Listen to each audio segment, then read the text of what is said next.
It's Sunday, July 9, 2025. I'm Anthony Davis. Welcome to the Weekend Show, where we make the time to consider the news of the week.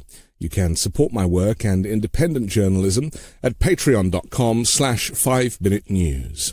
Our guest today is a veteran, former federal government executive, a comedian, author, host of the podcasts Mueller, She Wrote, The Daily Beans, Unjustified, and Clean Up on Aisle 45, amongst others. Dr. Alison Gill, welcome back to the Weekend Show. It's great to see you, Anthony. Thanks for having me. We have a lot to talk about. You're so good at kind of explaining the complexities, certainly of the legal aspects of some of these decisions that it seems the Supreme Court is pretty much aligned, or certainly 6 members of the Supreme Court certainly aligned with Donald Trump, and they're singing off the same hymn sheet. The latest news is that they've supported his attempt to limit lower court orders that have so far blocked his administration's ban on birthright citizenship in a ruling that could strip federal judges of a power that they've used to obstruct many of Trump's orders nationwide. Waking up to this news a couple of weeks ago was pretty terrifying for due process, the rule of law. Tell us where you think this could go. Well, I think having watched some other experts like Chuck Rosenberg, Professor Murray, Leah Littman, Steve Vladeck weigh in on this, it seems very dangerous. It seems to gut one of the guardrails that we have in the lower courts. So I was on a press conference call with the plaintiffs in the birthright citizenship case earlier today. And I had them explain to me the difference between a nationwide injunction and what they filed within an hour, like they had it ready to go after the Supreme Court ruling came down.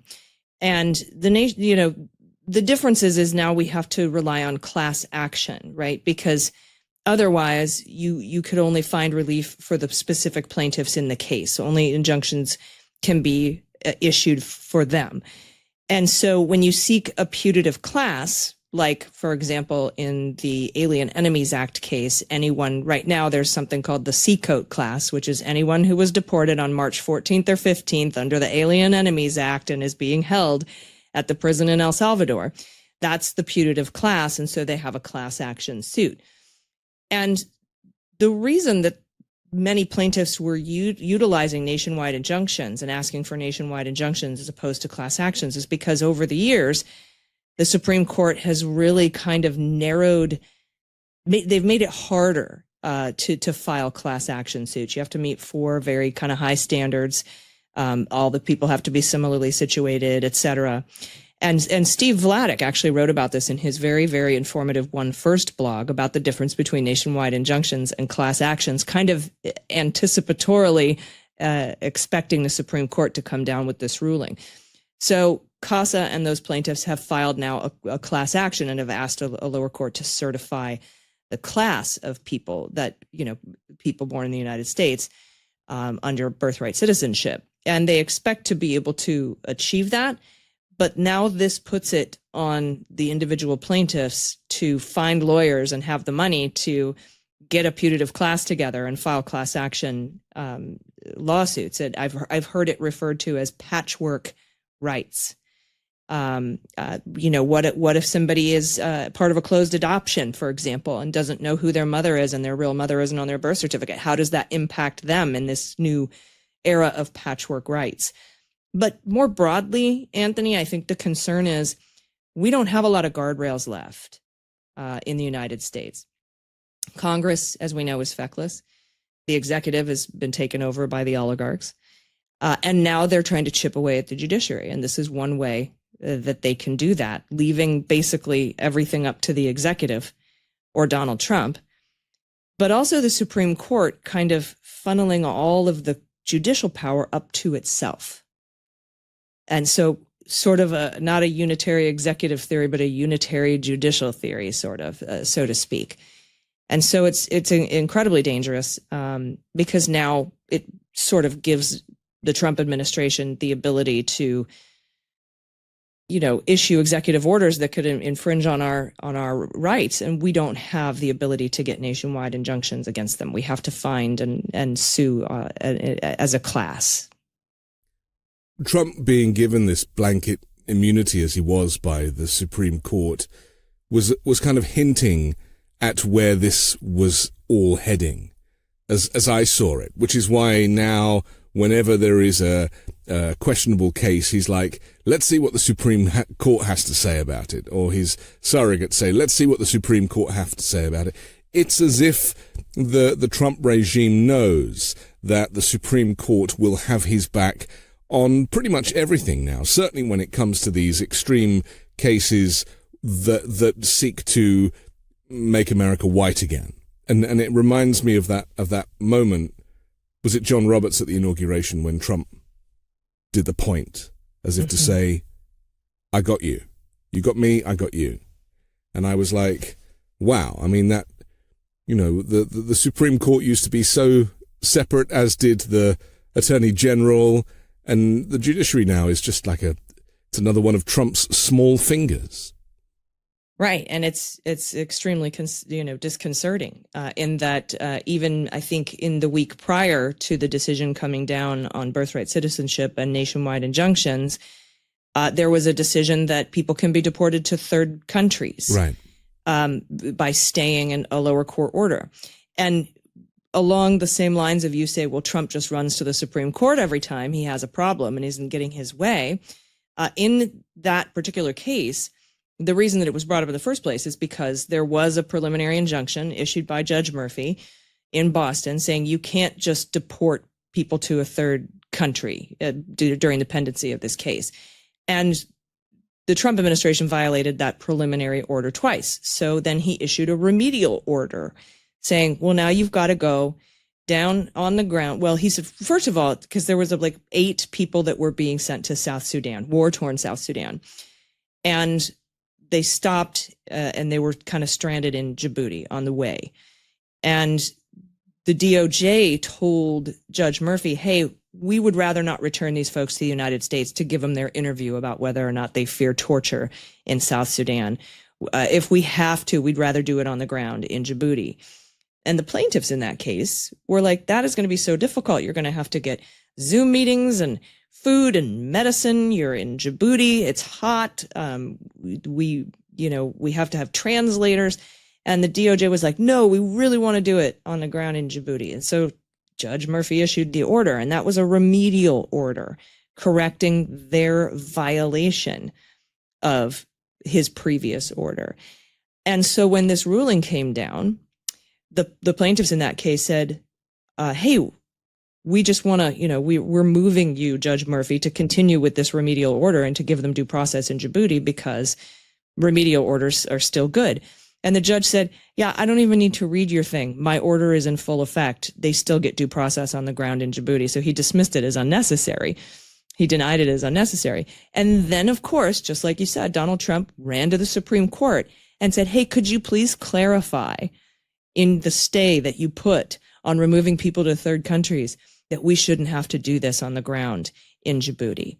And so that's just one of many examples where Donald Trump runs to the Supreme Court and the Trump administration, DHS, whatever it is, run to the Supreme Court and says, hey, please carve me out another exception so that I am not irreparably harmed because I don't get to do the terrible, unlawful things I want to do.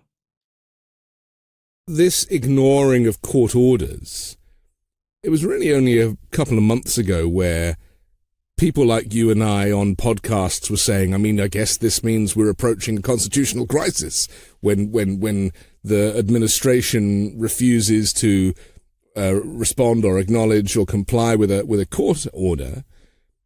That constitutional crisis has come and gone. It's just happening left, right, and center now. And unfortunately, this hyper-normalization of this regime's behavior is such that, sadly and tragically, after a few days of it happening again and again, we just kind of get used to it as the new normal. Right. You're exactly right. And now we've got a 27-page letter from a former Department of Justice official named Erez Ruveni. Right. who basically said that Emil Bovee, as the principal assistant deputy attorney general, the PAYDAG, told a room full of DOJ lawyers when right before Judge Boasberg was about to order the planes be turned around from El Salvador on their way to Seacoast, the foreign torture prison, he told those lawyers, hey, tell the court F you. I don't know if I can say the word on here. You're welcome to say whatever you want, especially as it's entirely factual, it seems. Right. So he said, well, tell the court, fuck you, on those orders. And, you know, Emil Bovee has since been nominated to the Third Circuit Court of Appeals. And during his hearing, Adam Schiff took him to task on that and said, did you say that? And he played game. Did I say what? When? What conversation? What meeting?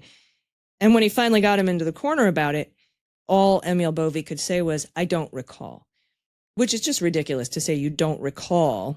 Either you definitely remember telling DOJ lawyers to tell the court to fuck you, or you definitely remember that you never said that. Yeah. You don't not recall something like that. But I really encourage everybody to read that whistleblower letter, because it also involves the government's pushback, not just on the Boasberg Alien Enemies Act case, but the Abrego case. Right. And also the South Sudan case that I had just mentioned. And if you don't have time to read the entire letter, on the Unjustified podcast, Andy McCabe and I, the former deputy director of the FBI, we recorded an audio version. These characters, Emil is certainly one of them. To me, they look like the Joker's henchmen out of Batman. You know, these people who have total contempt for the rule of law, who previously have supposedly made their living working within the confines of the law. We could even refer to the Attorney General as well. I mean, her behavior, the way she kind of talks to people, even when she's giving evidence or she's, in a hearing or whatever, it is just remarkable that people like him and Pam Bondi have been given this authority. I mean, this is more of a psychological conversation now, isn't it? Where they have taken on this power, this authority, knowing that Trump has probably said to all of these people, just do whatever you want. Don't bother me with your problems. You deal with it. And they've been given this immense amount of power, with the whole executive behind them, with Congress behind them, with the executive, the power of the judiciary.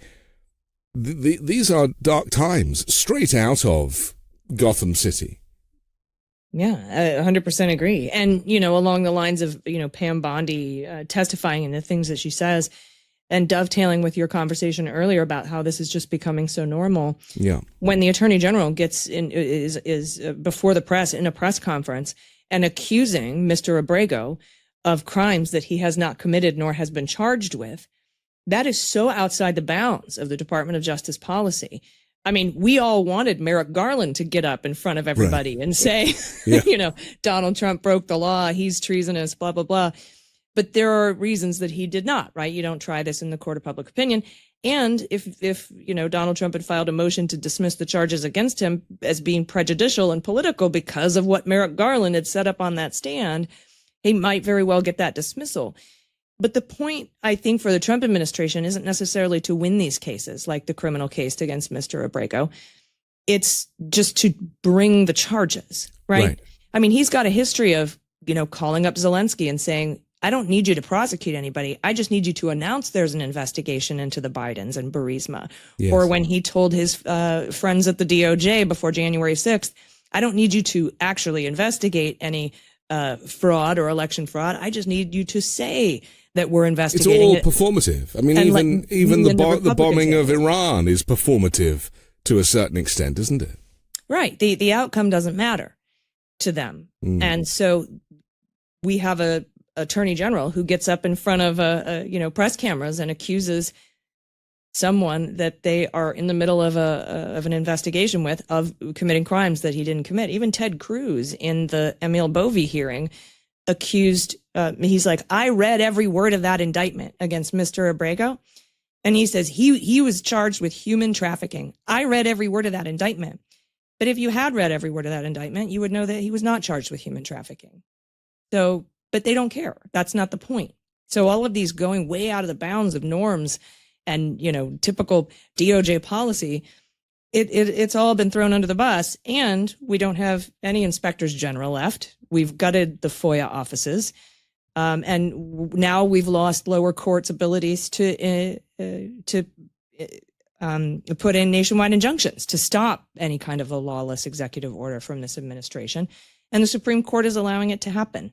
So it's very frustrating. And I just hope that people power prevails, like what we saw in the New York City mayoral race, what we saw in the Wisconsin Supreme Court race, despite all of Elon Musk's money.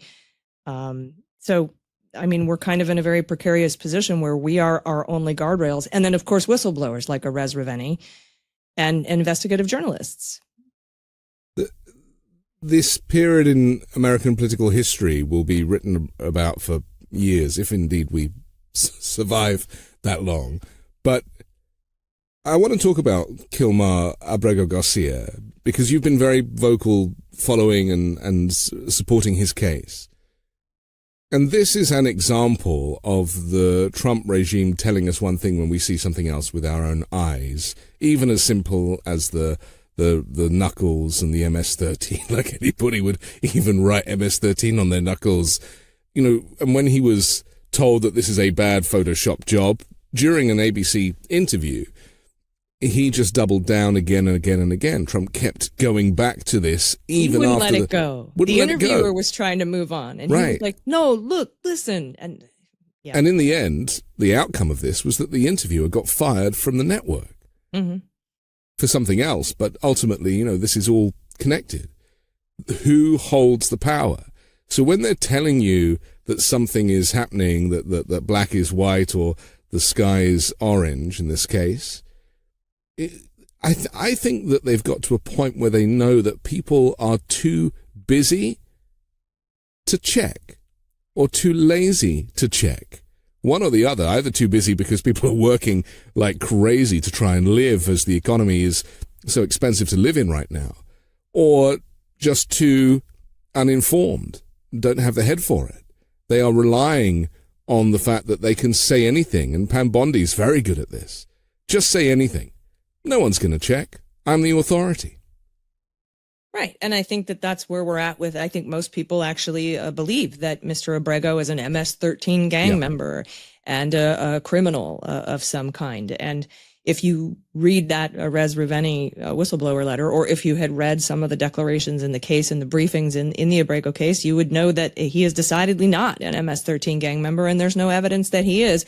Even the star corroborating witness, the co-conspirator in the criminal charges that were brought against Mr. Abrego for smuggling migrants, said that there's no connection between Mr. Abrego and MS-13. Even the DHS's own official wrote a declaration saying there's no connection there. But all of that fact-checking and things that come out in court filings and things that come out in 27-page whistleblower letters, it's too late now. The whole, people have already moved on to the next. We've completely obliterated the nuclear sites in Iran. Right. They're on to the next lie, and they just file it away as the lie and move on to the next one. And combating that is an eternal job, an eternally thankless job. So thank you, Mr. Davis, for doing it. Well, I was just thinking, I find myself, I don't know if you do this, but I find myself, I write scripts about stories that I want to cover. And before I get a chance to record them, something else has happened that is so crazy. Like I wanted to do a piece on the EPA and the pollution and changing the law there and, water quality, like all this stuff. But it seems that even like the quality of our drinking water is now irrelevant in comparison to some of the hellscape that they're presenting us with. Every hour, another thing, every hour, every minute, every hour.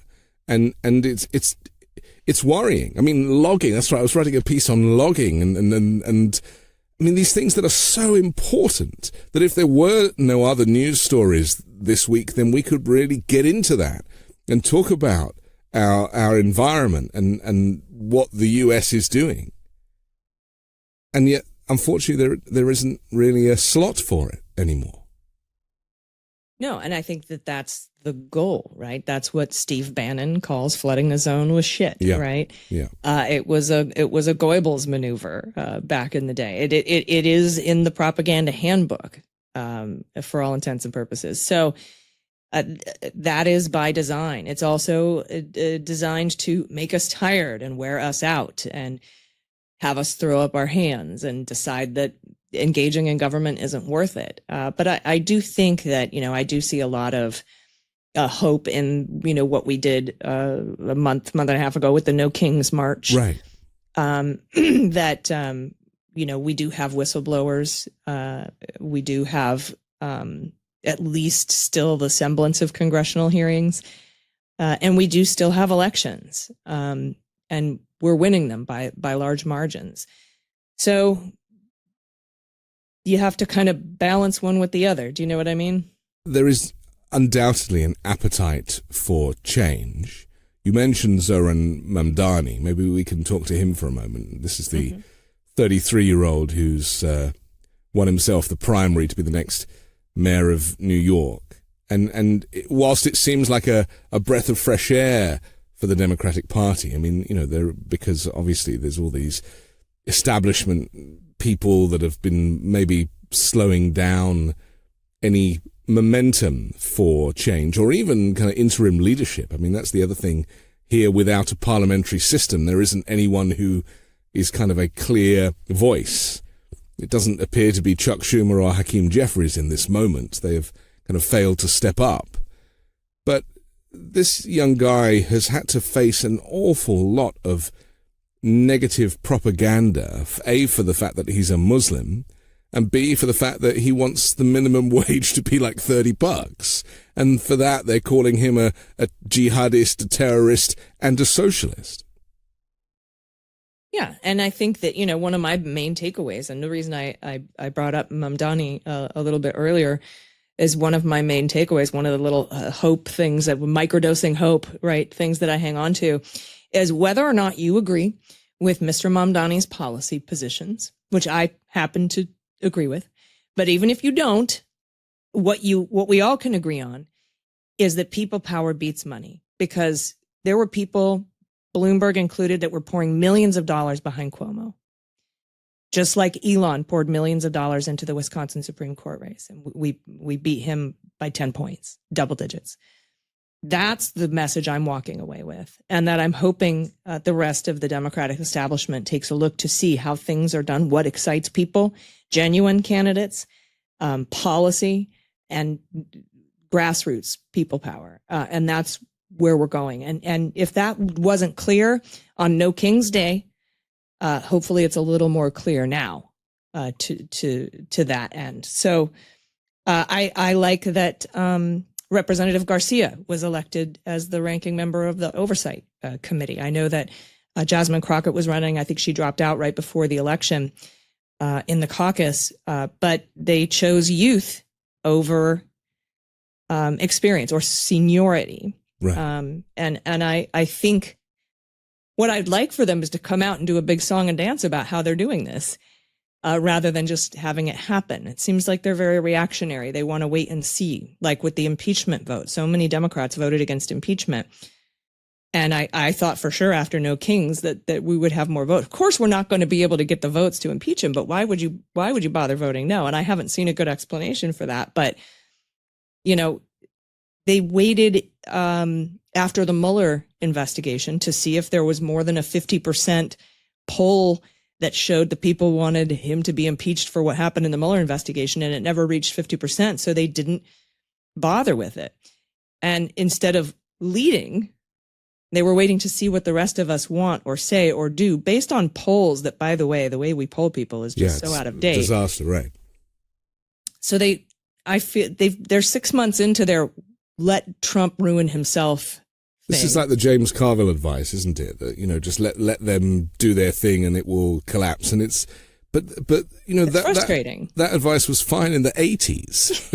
It was great right? for Clinton. It was great for the Clinton campaign, not the Hillary Clinton campaign, the Bill Clinton campaign in 1992. Right. But things like social media didn't exist then, and the speed that our media reacts and the stories break, it was a very different landscape. Mm-hmm. So maybe we could talk to this for a moment, this idea of waiting, because obviously we mentioned Merrick Garland, and it's funny, isn't it, how he's kind of like disappeared from the conversation. But I think about him all the time as a kind of linchpin for one of the many avenues that has brought us to this point that we're at now, where we have an authoritarian dictator snatching people off the streets who has control of all branches of government effectively. And as you said, the guardrails now have really failed us, leaving just people power and the vote. And who knows how long that will be safe for. People like Merrick Garland, what do you think they're thinking right now? Do you think that he kind of sleeps at night knowing that this is where things are at? I mean, you could ask the same of Robert Mueller or any of these individuals. Jack Smith, we forgot about that guy, didn't we? I mean, what happened to Smith? I'd love to see him kind of use that wonderful voice of his.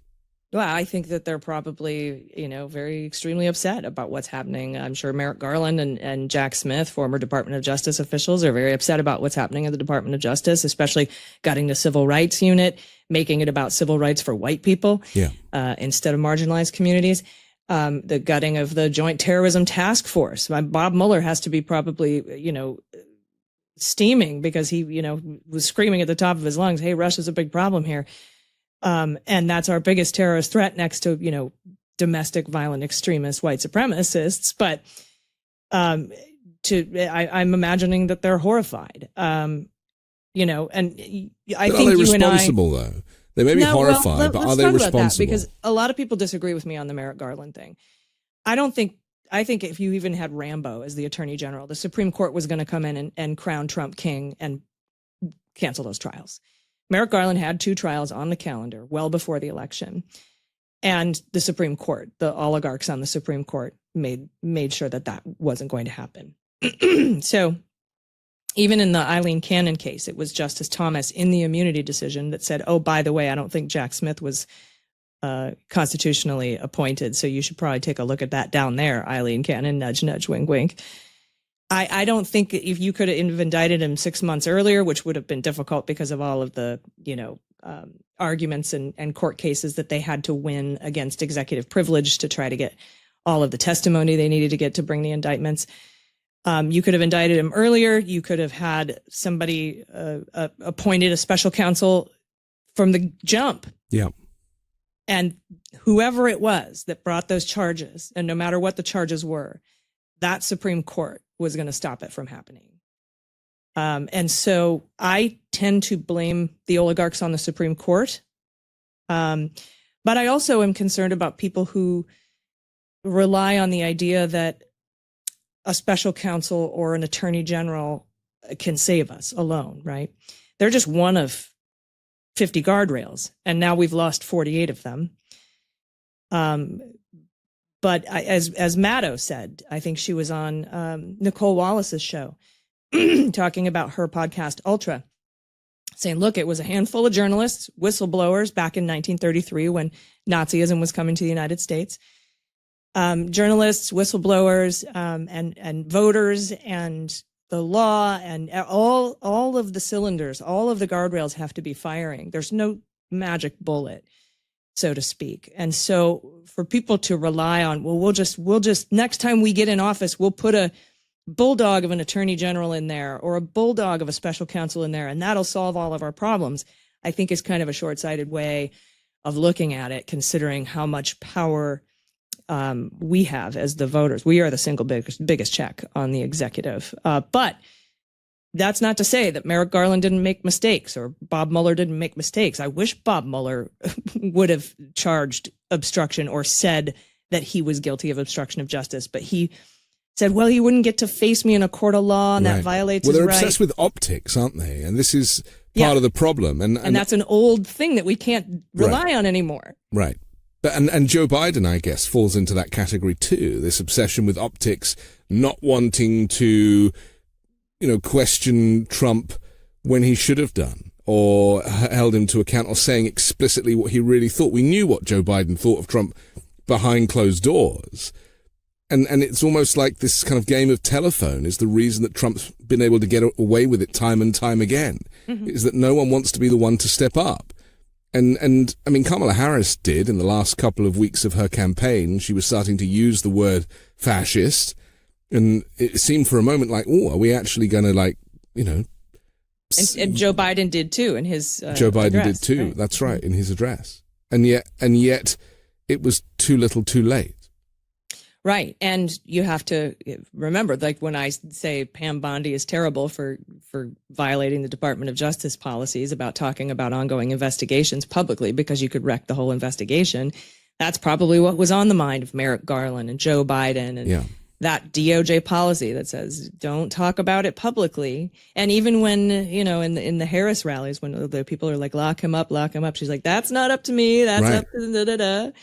You see everybody... It extends also into not wanting to question the results of the elections either, because Trump had made such a big thing of the 2020 election being stolen by Joe Biden.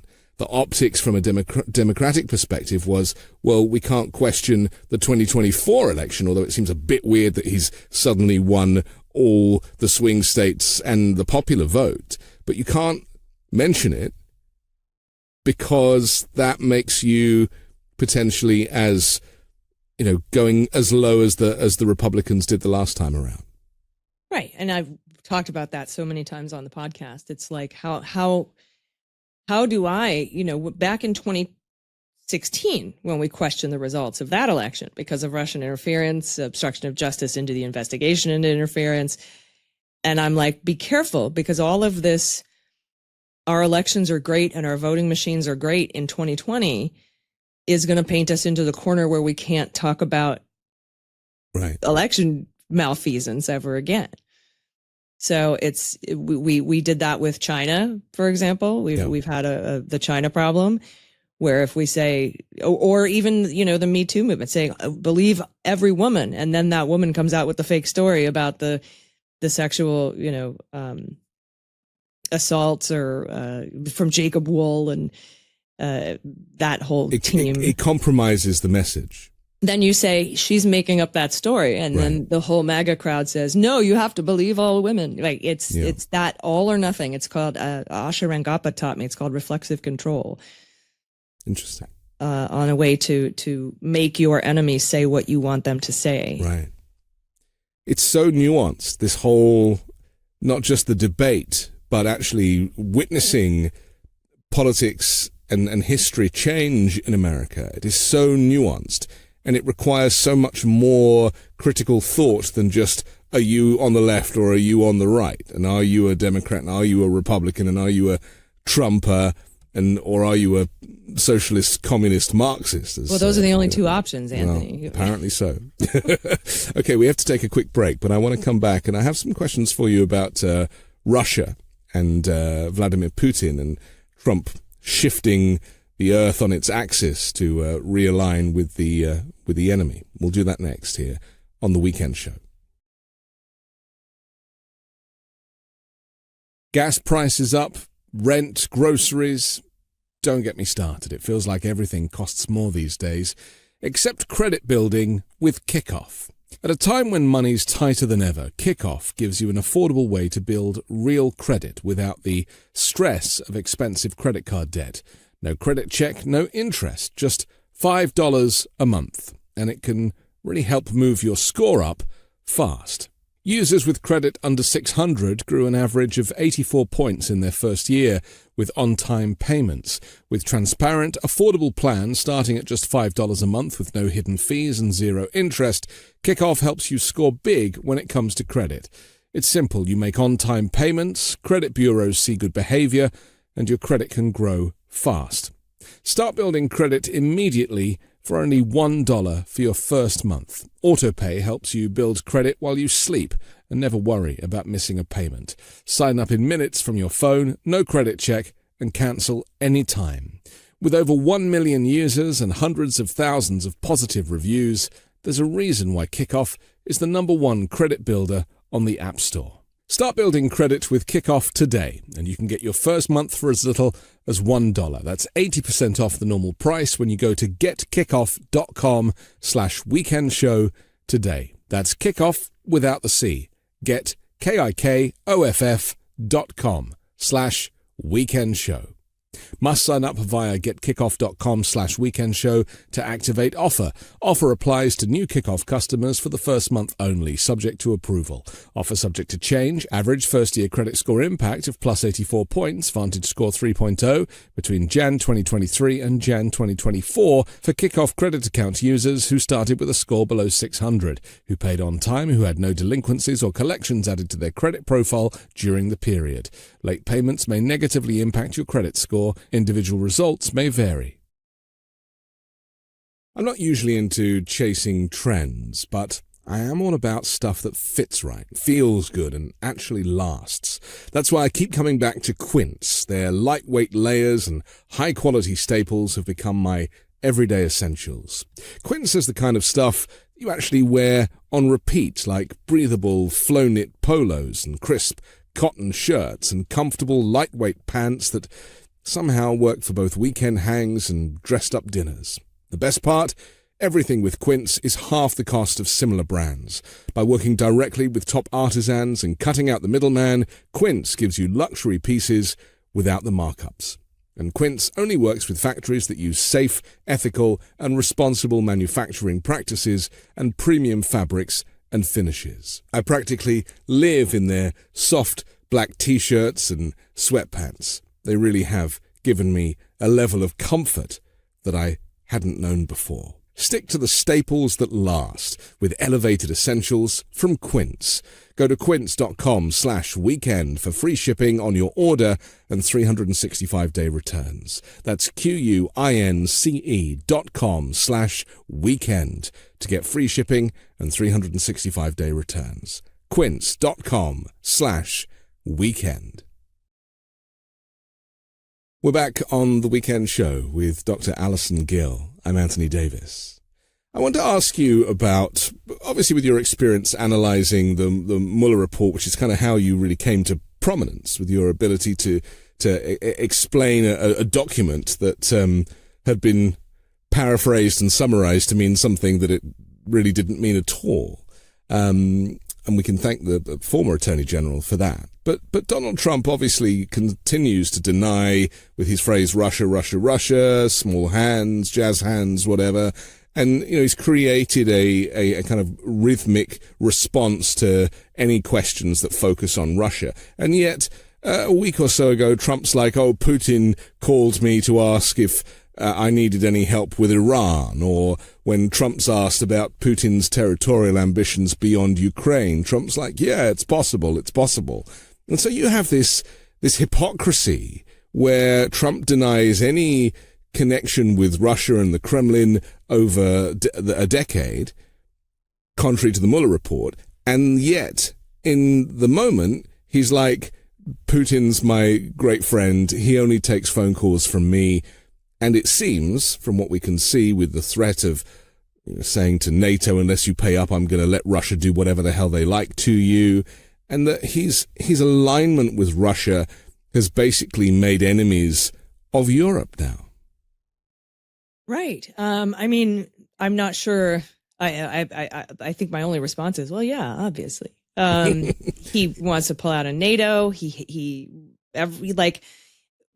At least for the first administration, if you thought in your mind, like, how does this benefit Russia? It pretty much explained any number of Right. Trump actions, especially with regard to foreign policy. And the same is true today. Now, apparently, Putin is upset with what he did in Iran. And Trump is upset with Putin that he hasn't let Trump end the Ukraine war that Putin is responsible for. And when asked about it, every time someone's like, you said you could end it in one day. It's 6 months later. What's going on? He gets very angry. It's a very nasty question. It's a nasty question. You're nasty. A terrible, terrible journalist. And then you never see that journalist again in the press room. He replaces that person with Tim Pool or whatever. Right. But he gets very defensive about it. Says, look, it's really hard to end a war. Stop asking me questions about it. Right. And I don't know what he thought he could do. Just like I don't know what he thought he could do with Iran. He was told and briefed prior to dropping the bombs that these bombs, these GBU-57AB MOPS, weren't going to destroy these facilities. They would just bury them.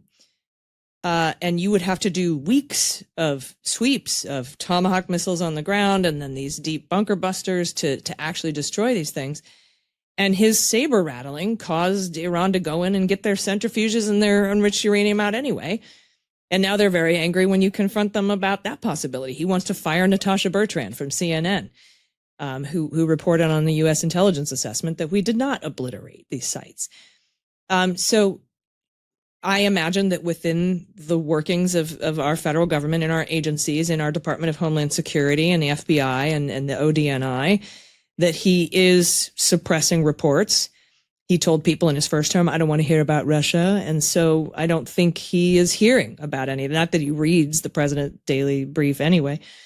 But he's, the problem, one of the main problems with this administration is obviously the damage it's going to cause. But even a bigger problem that I've said from the beginning is we're not going to be able to know the damage, the extent of the damage, because the reporting mechanisms within the agencies themselves have been gutted and shut down and silenced and redacted and edited. And he's now telling the intelligence agencies what to say.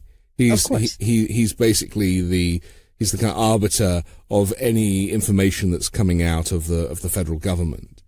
And this is very dangerous, isn't it? Because this takes us even closer to the dictatorship that he's so excited about, where there is only one kind of line of communication, and it's as if Trump doesn't say it, well, then it's not true.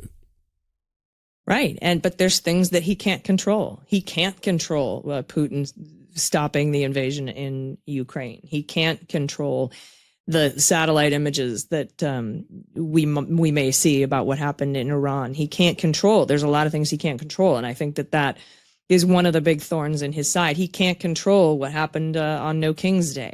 He can't control that his military parade with the, squeaky tank was just a horrible, ridiculous flop. It was like a family fun day, wasn't it? Yeah, he can try his best to, step out of a plane with the camera in front of him as he waves to giant crowds that aren't actually there. But we will see those journalists' pictures of the empty tarmac. We will see our good guys on the Gang of Eight show us these satellite pictures. We will see the people out in the streets, and we'll see the investigative journalists and the whistleblower reports.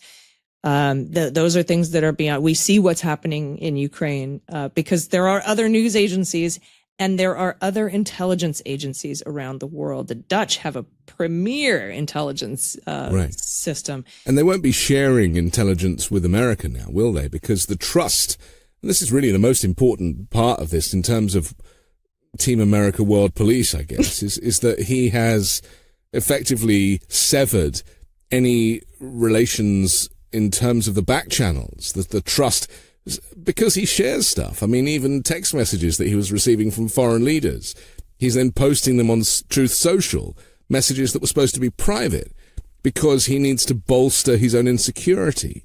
I mean, that is very dangerous. Yeah, and we have secretaries of defense who are, drinking a little bit and including journalists on signal chats on dirty lines, using private phones that is group chats that his wife and his brother are on.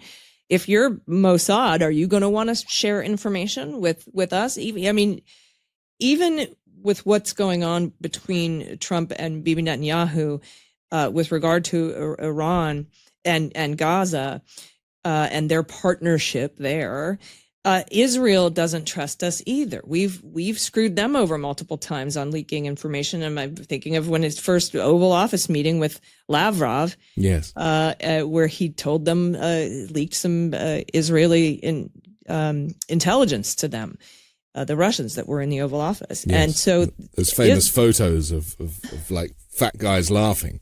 Right. I got rid of that Comey guy. Now the Russia cloud is lifted. Yeah. Like, oh, did you just say that out loud? Yeah. So no, nobody trusts us. And they shouldn't. We've violated all of our treaties. We're play fast and loose with intel. We've got Pete Hegseth running the Department of Defense. That's all you need to say about that. We have a Putin and Assad apologist running the entire 17 intelligence agencies at the DNI. And we've actually stripped our intelligence community of the Joint Terrorism Task Force and civil rights and everything to send everybody out on this mass deportation agenda, authored by and run by one Stephen Miller, who I think is our de facto president right now, if I'm being honest. Yeah. Which is, I think, why Trump complains about Biden's auto pen, is because that's what's happening with Stephen Miller. That's interesting, yeah. Trump is kind of checked out, though, isn't he? He doesn't have, there's a couple of lanes here. There's the dementia, the senile dementia, which is obviously something that the experts say they recognize, the sundowning in his behavior and that kind of stuff. But then there's just the fact that he's a lazy pig. He doesn't want to work. He would much rather be playing golf.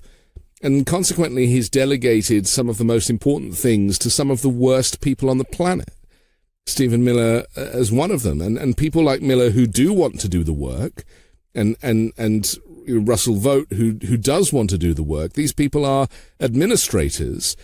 They get off on their evil through policy, stuff that Trump wouldn't even bother to read. I mean, those moments when he's handed an executive order and he's like, what's this? And they're like, it's this. And then he just does the thing with the pen.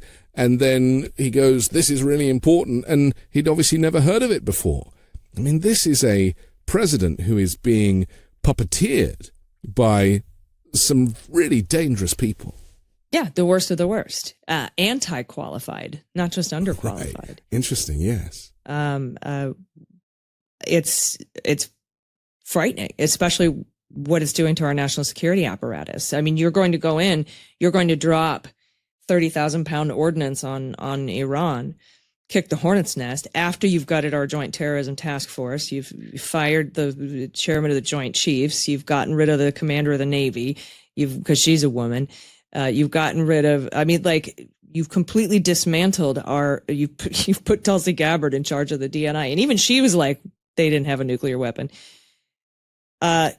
You've got the foxes in charge of the hen house, and how are we going to deal with any kind of a response? You got Fox News in charge of the hen house, I think is where we're at. I mean, for you as a veteran, to see Trump kind of look at these satellite images and be like, yep, that's good enough for me.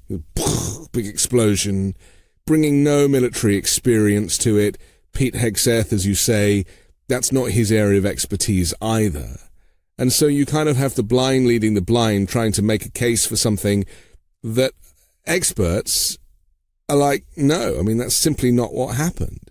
This is going to keep happening, isn't it? Where their lack of experience is exposed. And so the truth is always compromised. Yeah, it is. And as a veteran, he's putting our service members in harm's way. Yeah. Yes, nothing happened with the bombing of Houthis in Yemen with the signal chat leak, but it could have very easily. And that put our troops in danger. Donald Trump told Iran it was okay to retaliate and fire missiles at a U.S. base in Qatar. Yes. He gave permission to fire missiles at a U.S. military base. Yeah. Well, it's just, it's for show. That just blows my mind. First of all, the money that costs. And second of all, to endanger our U.S. troops knowingly like that, it's just beyond my ability to wrap my head around. It takes a certain kind of psycho to think that is a strategy. And the last time the Houthis or Iran proxies bombed our bases over there, a lot of our active duty service members suffered traumatic brain injury, and Donald Trump wrote it off as headaches. Yes.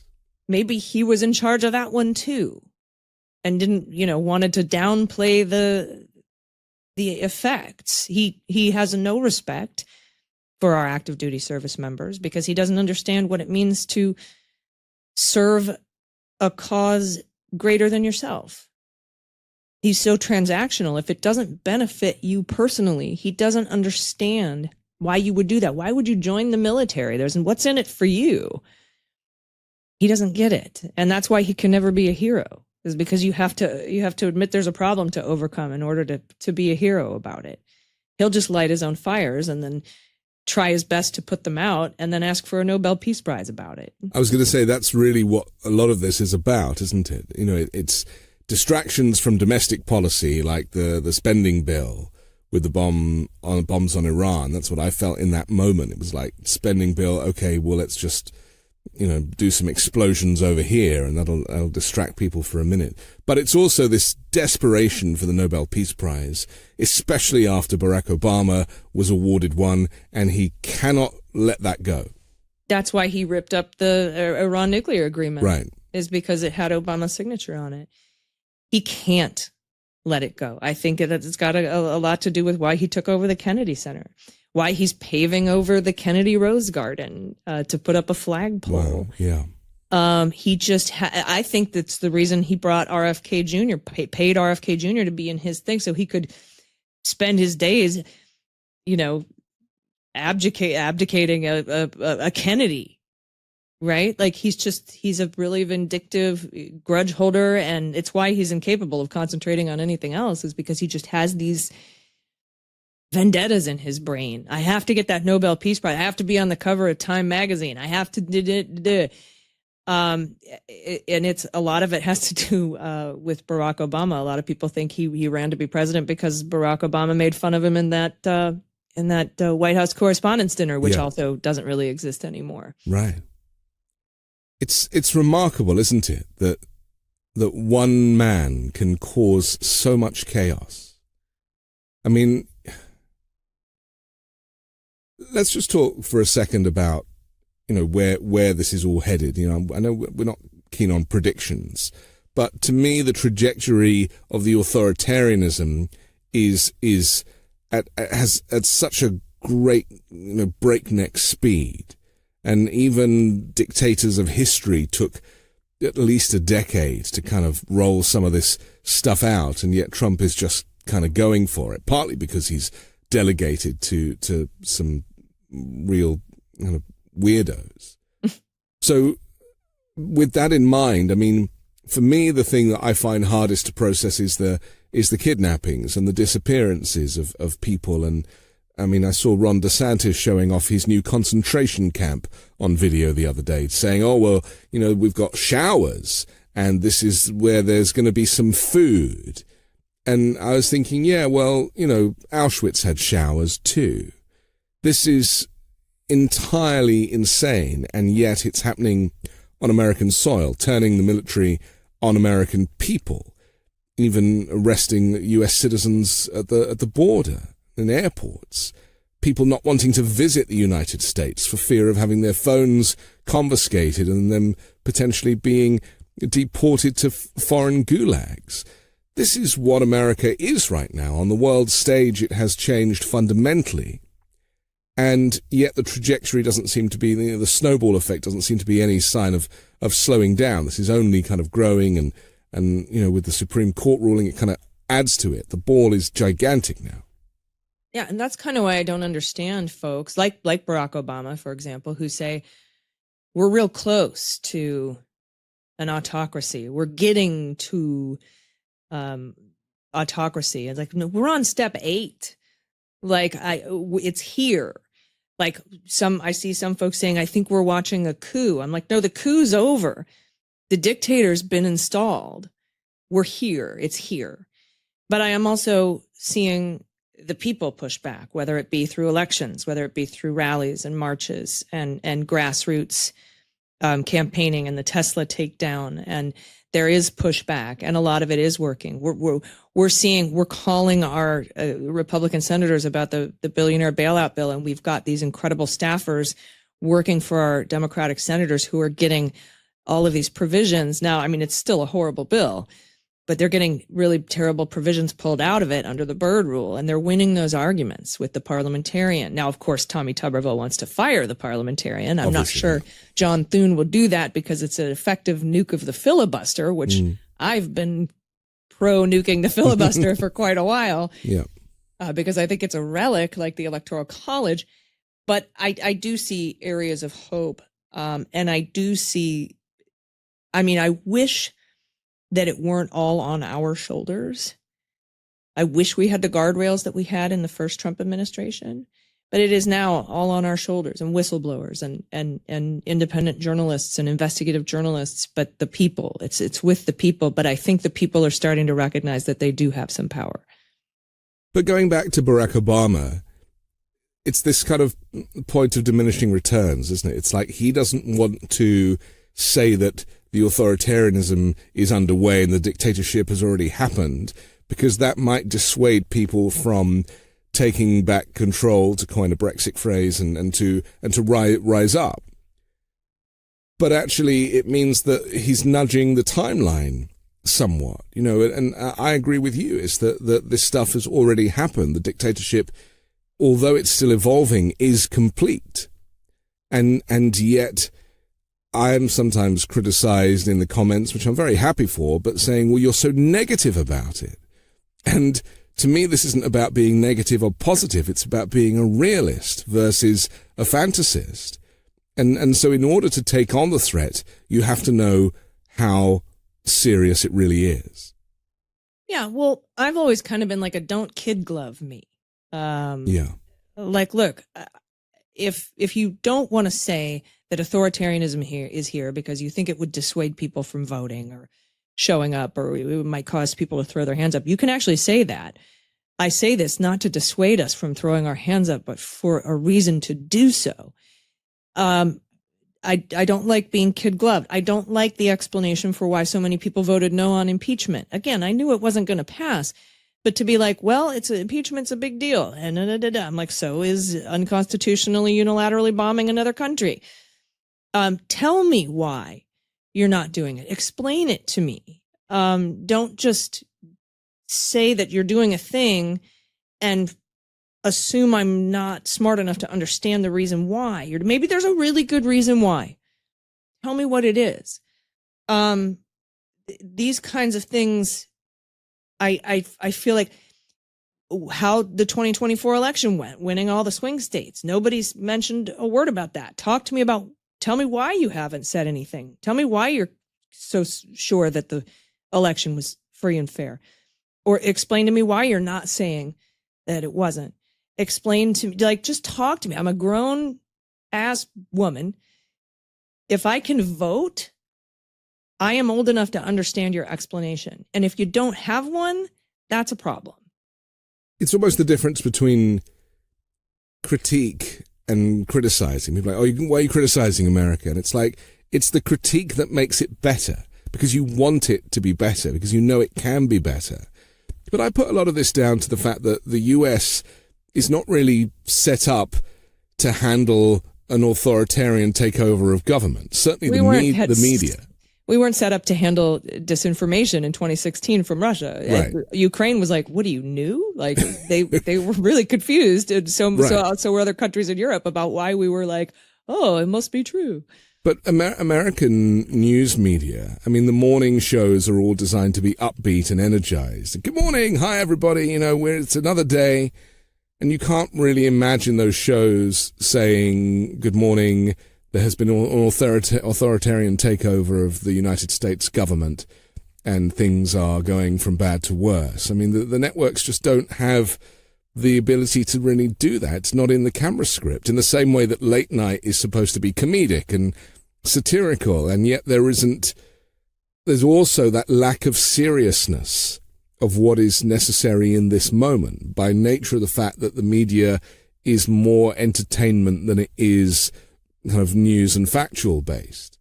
In England, all the news is bad news. It's a bad story after a bad story after a sad story. I like the Canadian news. I like watching Canadian news. I do too. They're better at it. The Australians are very good at it. Yes, they are. But what we do in England is we have a story at the end of the news bulletin called the "And Finally" story, which is a soft story about something cute, like a cat being rescued from a tree. And so after they've told you about the authoritarian takeover of government, they go, "And finally, in London today..." A water skiing squirrel. Right. And it means that people can leave the bulletin without feeling too depressed. Yeah, well, we do that on the Daily Beans. We have listener submitted good news at the end of Right. end of the news, and Right. we pepper in appropriate profanity during the giving of the news. Yes. Because I think it helps people feel like they're not alone. Like autocrats want to isolate us. They want to divide us. They want to keep us in the dark about things and make us feel like we're crazy for opposing them, because so that they can continue to gaslight us. And so if you have found a news source like 5-Minute News or the Daily Beans where you can relate to what the person is saying, and there's emotion, there's reaction there, that is relatable, so that people don't feel alone. I think that that's one of the most valuable things that we can do is to have a community in which people are around other like-minded people and know that when they think this is crazy, they're not alone in that. It is actually very crazy. And so, I think it's interesting, the and finally, because, we do that too over on the Daily Beans. Not necessarily a water skiing squirrel, but like, show us your No Kings rally signs. Right. And yeah. I guess it's the authenticity that is missing from the corporate media, where there is this kind of fake joy or fake happiness, even when people really don't want to be up at 4:30 in the morning to do that show. That's what the media has kind of gotten used to. And I suppose that's the stuff that's incompatible with a dictatorship, is that it's just keep calm and carry on, business as usual. Mm-hmm. When actually, we're watching Instagram and we're seeing women being dragged into unmarked cars by unmarked officers with their families and children screaming and crying whilst they were at work. Mm-hmm. I mean, this is the reality of it. And I was kind of hoping that these images that we are seeing through social media, that not always making it to broadcast, are actually going to be the things that make people realize that it's gone too far. Well, that's like why I say we are the guardrails now. It's on our shoulders. It's up to us to pick those phones up, get those videos. I shared another one that happened here in San Diego earlier today. 20 militarized agents showed up to an apartment complex and broke the windows, sent in drones, threw in flashbang grenades. It's a family with 2 minor children. Dragged them out, detained the whole family, and then released the 2 minor children to their older sister. And then they had to go and knock on the other doors in the complex and warn everybody who lives there, families and otherwise, we're going to use tear gas down here. You'll probably feel some of that. It's something out of a nightmarish movie. But who are these people? I mean, this is the other question, isn't it? Because federal agents are not trained to make arrests in this way. We saw a guy on the ground being beaten in the head. We've seen a guy smashing the window with a mallet to drag people out. We saw an Iranian woman was gardening and she got snatched. And then, of course, there's people like Rameza Ozturk, who just wrote, contributed to a document in the university newspaper. And then, like 10 years later, she gets disappeared off the streets.